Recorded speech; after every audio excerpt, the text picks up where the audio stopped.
Bueno, vamos a ir a otros temas. Fíjese que en los últimos días la revista Forbes publicó la lista de las fortunas más prominentes del mundo y ese informe dejó al descubierto también los mayores capitales que hay en nuestro país.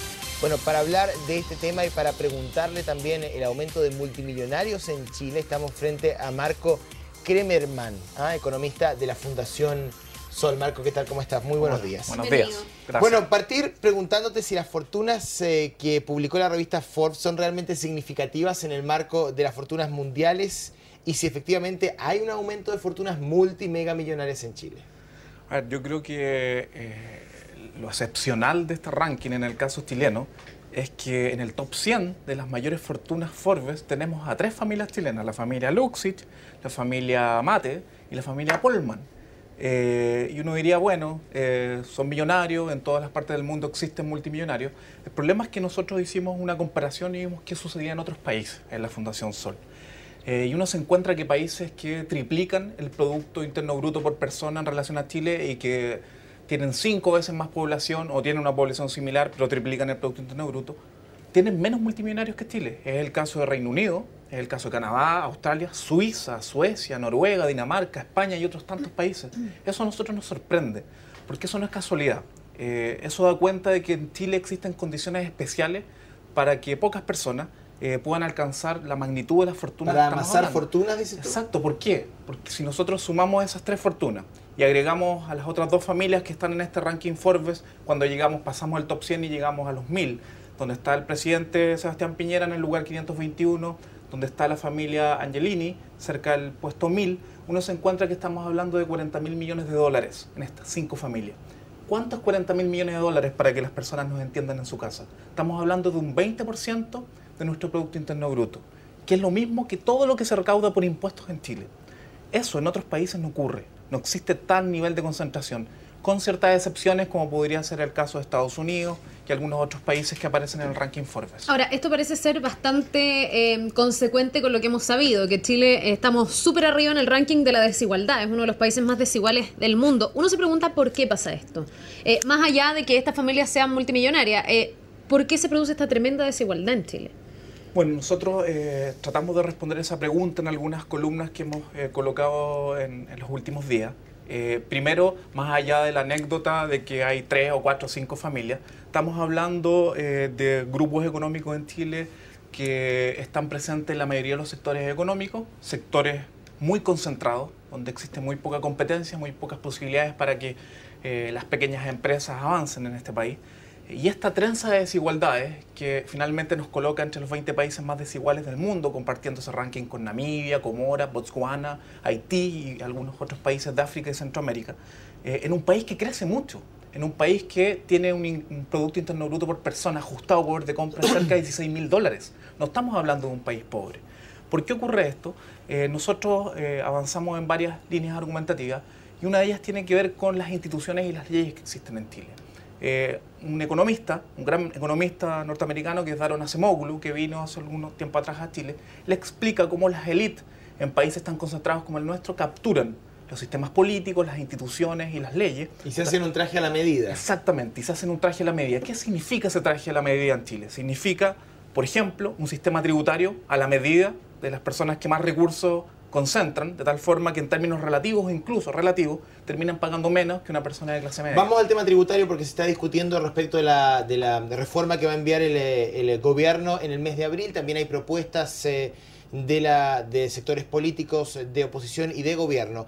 ¿Qué te parece a ti nuestra estructura tributaria? ¿Estamos al debe y qué deberíamos hacer?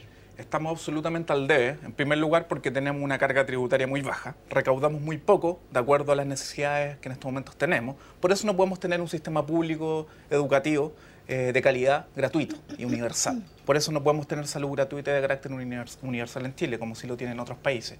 Ese es un primer punto. Un segundo punto, nuestra estructura tributaria está totalmente al revés de lo que ocurre en los países de la OECD, por ejemplo. ¿Por qué?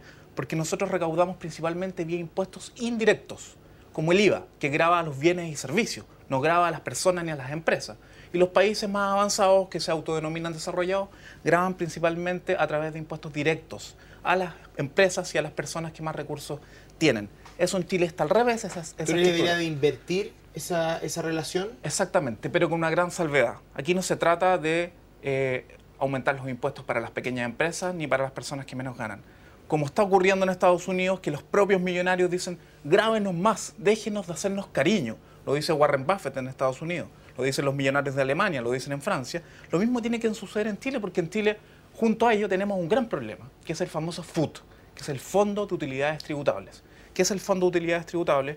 Es algo que se crea en la dictadura, cerca de los años 80, por el ministro de ese entonces, Vigil, que de tal forma que permite que las empresas, cuando no retiran las utilidades, ¿cierto?, no pagan impuestos, ¿cierto? Porque hay todo un tema con las utilidades. Están años sin retirar utilidades. Años sin retirar utilidades, pero no es que no las retiren y las reinviertan en la empresa, sino que las traspasan a otras sociedades de inversión donde aparece el nombre de la señora, del hijo, del hermano. Traspasos infinitos que finalmente lleva a eludir tributo. Exactamente. Ahora, desde tu punto de vista, esta reforma tributaria que se está planteando en Chile, ¿es efectivamente entonces un mecanismo para disminuir esta brecha gigantesca de desigualdad que tenemos?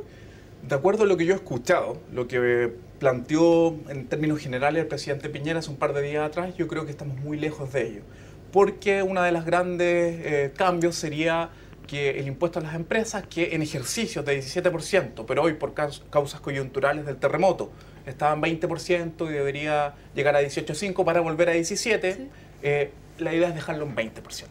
De manera permanente. Exacto, eso es como uno de los grandes cambios, pero con eso ¿Y eso no es suficiente? No es suficiente para nada. Y cuando nada. Uno lo compara con otros países, ¿ese 20% es bajo todavía? Claramente es bajo. De hecho, me llama la atención que en países como Colombia, donde Chile tiene mucha inversión, ¿cierto? Hay muchos capitales chilenos que han ido a Colombia, sobre todo en ámbitos del retail, el impuesto de las empresas casi duplica el impuesto nacional. Entonces, ¿por qué invierten en Colombia? ¿Cierto? ¿Por qué invertir en Colombia y en Chile, si decimos que el impuesto va a llegar al 25 o al 30%, se arma un escándalo? Entonces hay una incoherencia. Un diseño muy, digamos, que tenga que ver con las necesidades del país. ¿Hasta cuánto debería llegar el impuesto? ¿Cuánto sería lo óptimo? ¿28%, como se ha planteado? ¿25%? ¿30%? Yo creo que aquí no solo tiene que ver un impuesto a las empresas, sino una combinación de medidas. En primer lugar, el impuesto a las empresas debería llegar sobre el 25%, muy cercano al 30%, pero con una salvedad y un tratamiento especial para las pequeñas empresas de verdad, ¿cierto? ¿Por qué? Porque cuando tenemos que subir el salario mínimo, los impuestos, las grandes empresas y los gremios empresariales se escudan en las pequeñas empresas.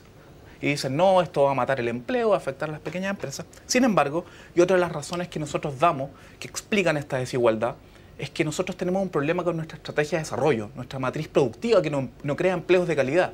¿Qué significa eso? Que las mismas grandes empresas son las que matan a las pequeñas empresas, ¿cierto? Colocándole condiciones muy duras para el pago que realizan porque son proveedores. Van monopolizando ahí el control de las áreas productivas. Marco, muchísimas gracias por estar esta mañana.